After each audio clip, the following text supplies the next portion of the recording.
Hello and welcome back to this month's Curator's Pick. We're going to talk about a different structure. We were out here once in a previous video talking about the garden area where we discovered the original paint colors. We believe that the layout of the gardens was done in 1910. But I want to talk about this structure right here today. I've always called it the gazebo. This area down this way is what's called the pergola. But the gazebo, I always assumed was built in 1910. Now we do have some great original photos. This one was taken between 1911 and 1920, shows the gazebo and quite a bit of foliage and plantings. So a different look than we have now, much more heavily planted. Then this picture, taken 1914, was taken from the other side of the gazebo, and I'll show you that in a little bit. This is one of the staff members that worked for the Butterworths, and she left not long after 1914 to get married. So she worked up until she got married. And then finally, this picture was taken 1930s. At least before 1936, because it shows Mr. Butterworth and an unidentified man, but we know that he passed away in 1936. I've always called this the gazebo. We've recently discovered that we don't think that's what the Butterworths called it. And as I said, we thought that this garden was laid out 1910. But I don't think the gazebo was done right away. And what we found recently were some architectural plans by an early architectural firm here in Moline. And those are all dated 1911. I'll show you those in a little bit. And we just recently discovered those. The architect, current architect, still had all these old plans from previous architects that had preceded him. And so we were thrilled that this gentleman donated all those old plans to the Rock Island County Historical Society, which goes to show how important it is to look through papers and materials before you pitch them out. He could have easily just thrown away all those old plans, but he saw the value in them and donated them to the local historical society. And then they called me and said, there's some plans in there that have got William Butterworth on them. So I immediately went over to look at them. So remember, when you're cleaning out your parents' or your grandparents' house, don't just throw everything away. Take a little extra time, look through them.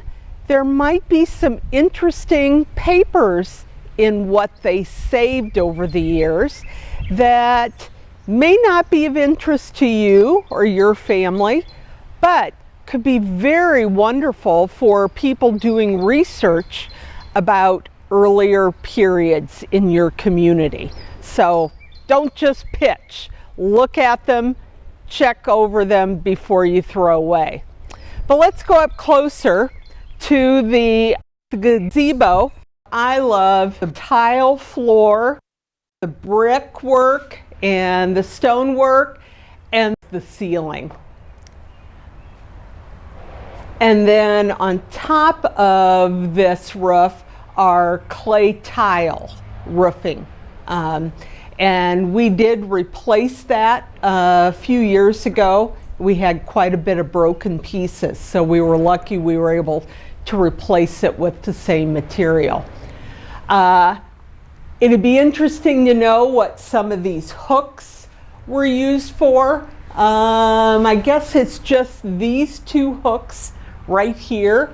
Maybe it was a type of hanging chair. We're not sure.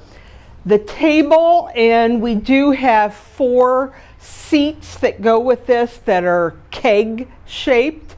I don't think this is original to the gazebo. In the early picture here, you can just barely see a table back there. I don't think it's the same table. And then this picture, definitely you can see the shadow of a different table sitting here. So I wish we had an interior photo of this space from the 1900s. Looking out on this side of the summer house, we see the steps down and this big open flat area, and that was the lawn bowling field. So here we can see the other side with the wonderful roof structure and that piece on the pinnacle, which I think is really interesting. And the steps that we see in that one picture of Mr. Butterworth on the step. What a great addition it was to the landscape of the gardens. With the lawn bowling field, the garden at one end, the pergola coming up to finish at the summer house. Next, we're going to head over to the Rock Island County Historical Society and take a look at those original plans. So here we are over at the Rock Island County Historical Society to see the original architectural plans for the summer house that the Butterworths built. We can see in the box at the bottom that it was designed by Whitsitt and Drury, who were architects. In their address was the Chase Block in Moline. But what was interesting was that the architectural plans are dated 4/25/1908. So they had the plans drawn up. Did that mean that this was built in 1908, or was it built 1910 or 1911? We aren't really sure. But these were the only plans that we have so far that we know of that show part of the Butterworth garden redesign, which we thought was 1910. But here you can see those urns that they placed. Maybe it was just an architectural thing, but it looks like it was all part of the plan, but doesn't look like they were done. There are some low stone containers right here. One of the old pictures, it looks like one of the step area that there was some type of low container, because there's green vines growing heavily right there. You can't see the pot, but maybe they did those. Maybe they did these and used them somewhere else, but they don't show up on our old pictures. What's also interesting is the first page shows us the interior elevations, the tile floor, the ceiling, and of course the pillars. So complete architectural plans for the summer house for Mr. and Mrs. William Butterworth at the Butterworth home designed in April of 1908. So join us next month and we'll look at something else new in our collections. But again, remember, when you're going through old materials and papers, look through them. Make sure there's not something there that your county historical society would love to have, and help us doing research about the past. Thank you.